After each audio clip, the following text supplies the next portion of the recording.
E a pergunta que eu te falo é, você notou alguma coisa em comum nesses poucos exemplos que eu te dei de Sexta-feira 13? Porque ninguém falou sobre isso. Eu que notei recentemente, eu não falei pra ninguém também. Acho que vale começar por Sexta-feira 13.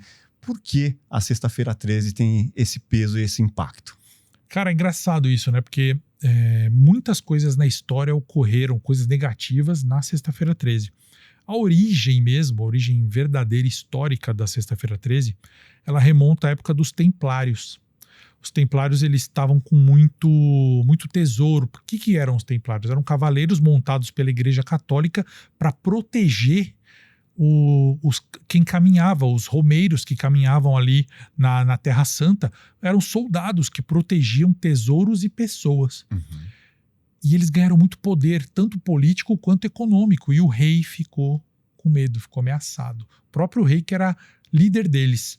Então, numa quinta-feira 12, o rei mandou cartas. Na verdade, ele mandou um pouco antes, mas as cartas chegaram na madrugada da quinta-feira 12, dizendo: acabe com os Templários. E aí, na sexta-feira 13, mas foram assim, centenas, acho que até milhares de homens foram mortos ou presos e torturados por conta disso, para acabar com os Templários da época. E, inclusive, não só acabou fisicamente, como acabou com a reputação deles também, porque eles foram capturados e a eles foram atribuídas práticas não reais, assim, meio satanistas, tal, para exatamente desmoralizá-los. Por isso que até hoje essa questão de Templário leva ao assunto de seita secreta, alguma coisa assim, que não é exatamente a raiz desses caras. Por conta disso, ficou aquele nome, Sexta-feira 13 é um tempo de azar, um momento de má sorte. E aí muita gente fala também que na Sexta-feira Santa, né, na última ceia, havia Jesus mais 12 apóstolos, 13 homens na última ceia. Então, se bem que, assim, isso é mais lenda, tá? Essa parte de Jesus é mais uma coisa que numericamente deu certo. Porém, essa dos Templários é a raiz verdadeira da fama da Sexta-feira 13.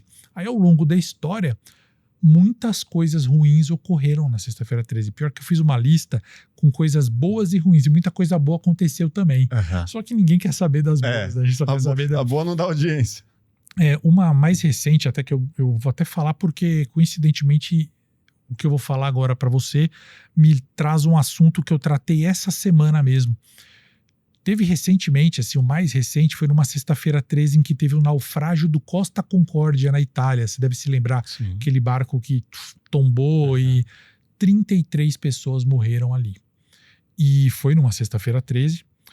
E eu recebi essa história das mãos de um rapaz que trabalhou no Costa Concórdia. E ele escreveu um livro até, ele foi entrevistado por muitos veículos, porque ele é brasileiro e trabalhava lá, numa função ali dentro de bordo, vendendo coisas. E o engraçado é que ele viu coisas ali, ele viu fenômenos sobrenaturais, e ele contou para mim, eu contei num relato no vídeo, que ele, durante o naufrágio, a tripulação ajudando as pessoas, ele acabou vendo criaturas, aparições, não só ele, tá? Tripulação toda. Todo mundo que sobreviveu conta histórias sobrenaturais da Sexta-feira 13 no Costa Concórdia. E por que eu tive uma má notícia essa semana sobre isso? Porque esse cara que me contou isso, o Fábio, essa semana a mãe dele me contou que ele faleceu. Mas ele faleceu em janeiro, foi do coração, ele era um rapaz novo. Só que eu me lembrei disso bem agora que tem a Sexta-feira 13, que eu fiz um vídeo. Então fica aí até meu abraço para a mãe dele. Mas outro assunto também de Sexta-feira 13 que é marcante. Nós temos aí tivemos, né, um apresentador muito famoso aqui no Brasil. Ele seria, segundo dizem, ele seria como se fosse o Silvio Santos da época. Uhum. E ele se tornaria até o Silvio Santos se ele prosseguisse. Mas ele não prosseguiu. Ele foi estrear um programa numa Sexta-feira 13. Começou o programa, tudo bem. Na época não existia programa gravado, era tudo ao vivo, você sabe. Sim. Aquela época bem comecinho da TV. E aí ele falou a seguinte frase: hoje é Sexta-feira 13 e nada de ruim aconteceu. Depois que ele falou isso, ele teve um infarto. Putz. E aí, cara, dá pra gente falar mais um monte de coisa. Lá nos Estados Unidos teve primeiro assim, na Austrália teve um incêndio monstruoso que praticamente consumiu grande parte da Austrália, que é gigantesca, e lá é conhecido como a Sexta-feira 13 do incêndio, que assim destruiu a parte ali florestal do continente ali, e também é atribuído à Sexta-feira 13. Teve um crime contra uma mulher, até nem vou entrar em detalhes, que é bem puxado mesmo, mas foi numa Sexta-feira 13 nos Estados Unidos, na década de 70, que inclusive isso mudou as leis americanas, porque eu vou te falar mais uma coisa e eu vou te perguntar, fazer uma pergunta. Essa mulher, ela foi vítima de um criminoso e 33 pessoas observaram o crime e não fizeram nada. Por isso foi criada uma lei que, se você é testemunha de um crime ali e não faz nada, você pode ser penalizado. E a psicologia acabou criando também um conceito por conta disso, que é o conceito do espectador. Que hoje em dia, pra gente, é normal isso. Hoje em dia a gente não leva tão pro lado estranho.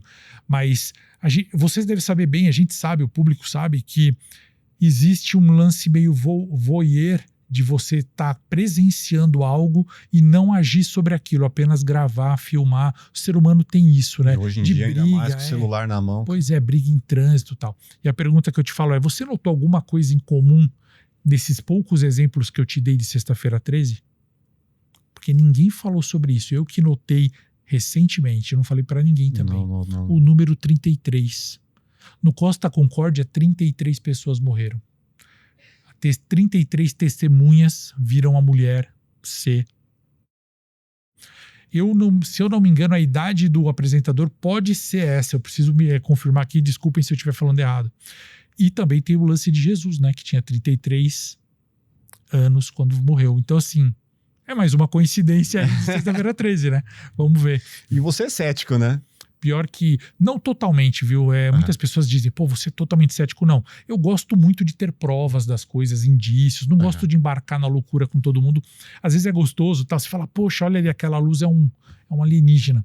Mas eu meio que questiono, sim, questiono muita coisa. Eu gosto de questionar, eu gosto de trazer pra luz da razão as coisas.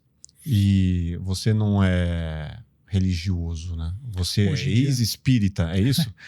Caramba, é isso mesmo. Isso. Eu fui espírita por um bom tempo. Eu comecei a minha vida como católico, depois eu me tornei espírita. Eu fiz curso de médium. Espírita, quando a gente fala, é kardecismo e tal, né? Tá. E aí eu não saí do espiritismo. Eu acredito nas bases, eu acredito em reencarnação, acredito em muitas coisas que o espiritismo ele é baseado no cristianismo. Bom, se você gostou desse corte, com certeza vai gostar do episódio completo. Vá na descrição, pegue o link e saiba muito mais sobre histórias de Sete Além, histórias de horror, histórias de terror com Luciano Milite. Se inscreva no nosso canal, deixe seu like e até o próximo Plugado Podcast. Valeu!